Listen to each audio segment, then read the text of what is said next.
Lorsque James tombe sur un étrange bâtiment au milieu de la forêt, sa curiosité est immédiatement piquée lorsqu'il réalise qu'il n'a ni porte ni fenêtre. Après un grand effort, il parvient à jeter un coup d'œil à l'intérieur de la structure pour voir ce qui s'y passe. Mais quelques instants après cela, il commence à s'enfuir aussi vite qu'il le peut. Ce n'est qu'une fois à une distance sûre qu'il appelle la police pour demander de l'aide. Mais avant de commencer notre histoire, appuyez sur le bouton « J'aime », abonnez-vous et activez la cloche de notification pour ne manquer aucune nouvelle histoire. Poussé par une curiosité insatiable, James était déterminé à voir l'intérieur. Il fabriqua une échelle de fortune avec une branche d'arbre solide à l'aide d'un couteau suisse et, après beaucoup d'efforts, réussit à grimper jusqu'à une grande ouverture à barreaux au 2e étage. En jetant un coup d'œil à l'intérieur, il fut surpris par la vue de mystérieuses machines bourdonnant silencieusement. Son cœur battait la chamade, partagé entre excitation et appréhension. Soudain, une voix provenant de l'intérieur le fit sursauter, ce qui le fit perdre l'équilibre et tomber. L'impact lui blessa l'épaule, mais l'adrénaline parcourut son corps, le propulsant à fuir sur le champ, craignant pour sa sécurité. Une fois à une distance sécuritaire, James appela la police pour signaler sa découverte inquiétante. Sa voix, teintée d'urgence et de peur, transmettait la gravité de la situation. La police, initialement sceptique, fut rapidement convaincue par la gravité du récit de James et se précipita sur les lieux. À leur arrivée, ils trouvèrent James visiblement secoué mais cohérent dans sa description du bâtiment étrange. Les officiers, intrigués et inquiets, entourèrent la structure. Un officier monta une échelle pour jeter un coup d'œil à l'intérieur, confirmant les craintes de James. La situation était plus alarmante que prévu, poussant la police à appeler des renforts. James avait senti que quelque chose n'allait pas lors de sa randonnée, et ses soupçons ne firent que croître lorsqu'il aperçut le bâtiment. C'était une anomalie dans la nature, paraissant bien entretenu et construit avec des matériaux modernes, mais sans aucun point d'entrée conventionnel.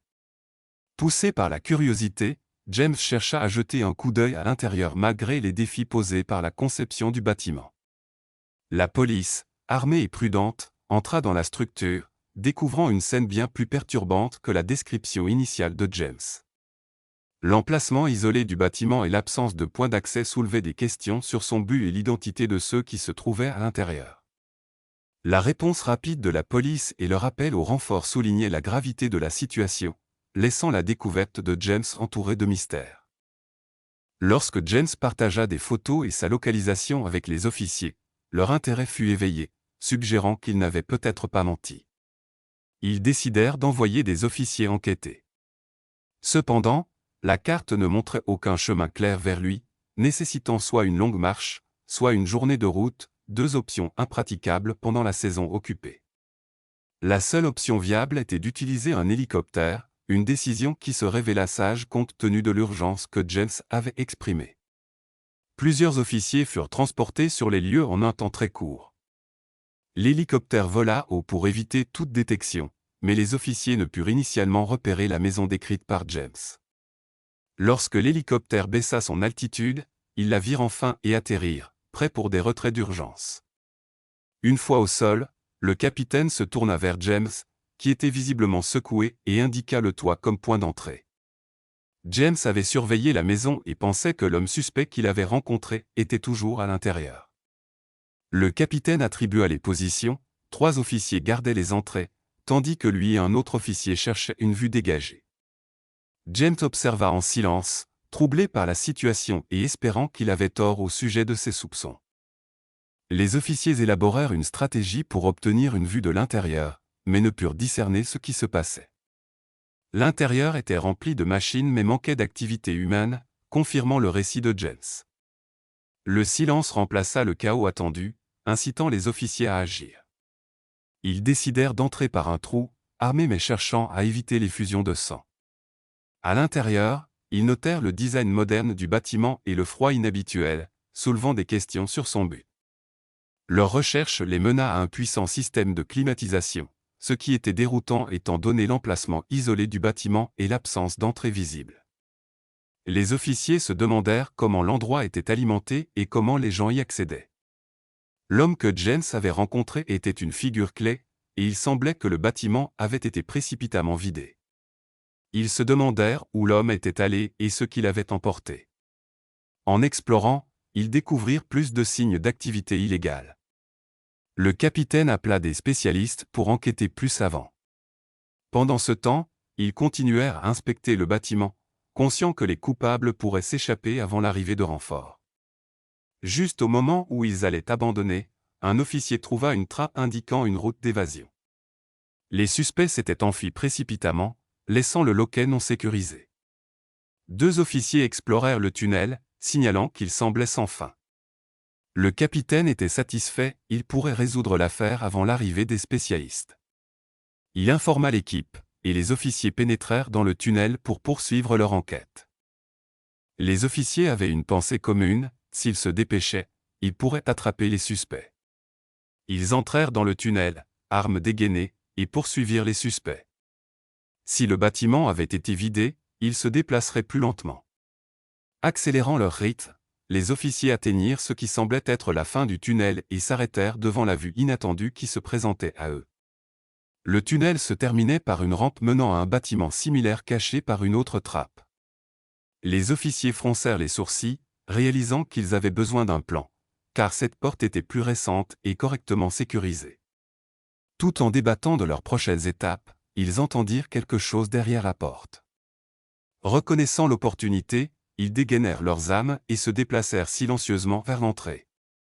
Écoutant attentivement, ils entendirent des bruits de mouvement, quelqu'un déplaçait des objets en dessous et venait juste de déverrouiller la porte. Comptant jusqu'à 3, ils foncèrent à travers la trappe, ordonnant à tout le monde de se figer. Les officiers braquèrent leurs armes sur leur cible, un homme terrifié en train de charger un camion. Les mains en l'air, il se rendit. Une fois l'homme en garde à vue, la situation devint claire. Il expliqua que le bâtiment était une vieille usine qui avait perdu son permis peu après sa construction et avait été abandonnée après des années de recours. Cependant, cela n'expliquait pas l'entrée secrète. L'homme révéla que le bâtiment servait de stockage caché pour des ingrédients de produits, un secret gardé par le propriétaire. Le tunnel et l'usine avaient été découverts, ce qui avait inspiré le groupe à l'utiliser à d'autres fins. Au début, cela semblait une opportunité déchue. Les enfants locaux le décrivaient comme une maison hantée, et le groupe pensait que ce serait parfait pour des moments privés. En découvrant le bâtiment caché, ils réalisèrent qu'il était idéal pour leur activité. À l'insu des forces de l'ordre, une fois installé dans la salle d'interrogatoire, l'homme était prêt à parler. Il expliqua que l'opération était un gigantesque projet de crypto-extraction, détournant l'approvisionnement en électricité et les services publics pour alimenter des machines de minage de données et des ordinateurs de stockage. La police écouta son histoire se dérouler. L'homme admit que son rôle était d'inspecter le processeur et de s'assurer de son bon fonctionnement. Il venait de faire cela quand il aperçut James. Ne voyant aucune autre option, il nettoya tout l'endroit, essayant d'éliminer les preuves et les empreintes. Il ajouta qu'il espérait transporter l'équipement vers un endroit plus sûr et redémarrer l'opération. Il avait misé sur une fenêtre de 24 heures. Si la police était arrivée sur les lieux sans rien cacher, il aurait coopéré pleinement. Trouver les autres membres fut facile. L'homme était pressé de partager, et la plupart des preuves étaient déjà en place. L'affaire alla en procès, et tous les profits illégaux furent confisqués et récupérés par l'État.